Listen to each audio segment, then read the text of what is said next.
Thank you for everyone for tuning in from your parents' basement all across BC. Welcome to the real estate updates for this week. I'm Richard Cam, your anchor, your guide through the wild world of housing markets, where the numbers are confusing, the jokes can be bad, but the mortgage stress test is real. So let's dive into this week's headlines, market sneak peek, and some unsolicited advice, maybe by me. First off, the Canada-wide sales slowdown, the holdout effect. For the third month in a row, Canadian home sales have dropped, down about 5% in June compared to May. Prices, well, they stayed flat. Sellers are basically standing there like, nah, I'll wait for the next bidding war, while the buyers are responding, cool, I'll just wait for the next interest rate cuts. It's becoming a national staring contest and no one's blinking.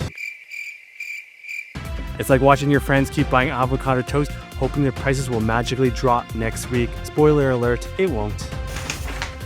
And in Vancouver, listings has seen an explosion, more options than out there in Tinder. In Metro Vancouver, listings are up about 46% compared to this time last year. So finally, buyers can choose from more than 3 half-basement condos with garden-level light and a ceiling lower than your self-esteem after rejection. Despite all this new choice, prices in the core area haven't really budged too much, and it's been stubborn, just like your dad's asking for directions. It's like one stain you keep scrubbing on your white shirt, no matter what it is, it's staying right there. Gotta make sure I clean this. But the Fraser Valley is now officially in a buyer's market, sort of. Over in Fraser Valley, active listings are up a whopping 75%, and the area is now officially in buyer's market territory. Though prices are only softening gradually, that's like kale that you find in the back of your fridge 2 months later. But the deals are technically there, but most buyers are still wandering around saying, I'm just browsing, while practicing their lowball offers in the mirror. And next, pre-sale projects with perks galore. With higher construction costs right now and slower demand, developers are basically handing out perks like free samples at Costco. We're talking free upgrades, lower deposits, and in some cases, even travel vouchers. If they start throwing in an air fryer or a puppy, I might just buy a couple units myself. No, on second thought, I just had a kid, so I'm pretty busy right now. But pretty soon they could be advertising, buy a condo and get a free Bali retreat. Escape your mortgage stress test before it even starts. Interest rate, the calm before the storm, maybe the cut. Well, the Bank of Canada has kept rates steady again this month. Economists are hinting at a possible cut in September. But remember, these are the same economists who told us that inflation was transitory, so maybe don't hold your breath. Right now, we're all basically living in a rom-com with the Bank of Canada. Will they? Won't they? It's like Ross and Rachel, but with more spreadsheets and less kissing. Surrey illegal suite crackdowns. In Surrey, the city is tightening enforcement on illegal suites. Landlords are panicking and quickly rebranding what they once called a mortgage helper into storage closets or Harry Potter sleeping nooks. If you're currently living in one of these, congratulations.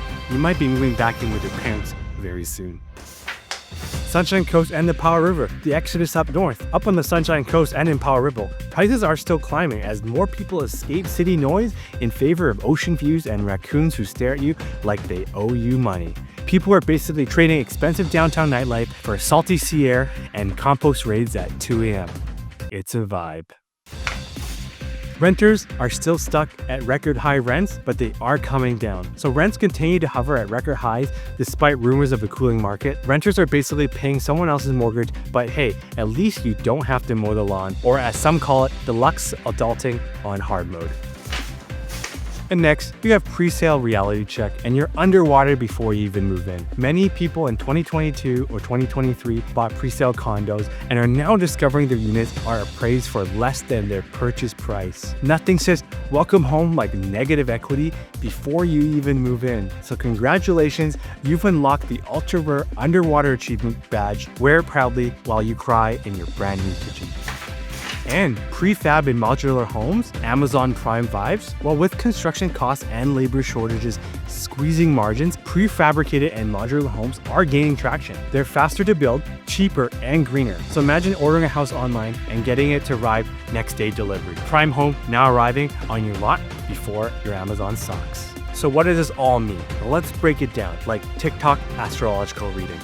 Buyers, act now but with caution. No panic buys, no impulse offers because your uncle said the bottom is near. For sellers, price sharply, stage beautifully, and be flexible or prepared to host more open houses than a Costco sample booth. And for renters, keep negotiating, explore creative options like co-living, and maybe start budgeting for home ownership down the road. And investors, keep your eye out on the modular construction, flexible use properties, and watch for those potential September rate cuts closely. So in short, the market is really weird right now. It changes faster than your favorite influencer brand deals. Stay vigilant, stay caffeinated, and remember, no one can truly time the market, not even that guy on YouTube who screams in every thumbnail. So I'm Richard Cam, and this has been your real estate update for the week. If you learned something, laughed, or just scrolled halfway to listen, smash that like button harder than Vancouver homeowners smash an equity line of credit. Hit subscribe, and for more honest, slightly roasted real estate updates, I'll see you next time.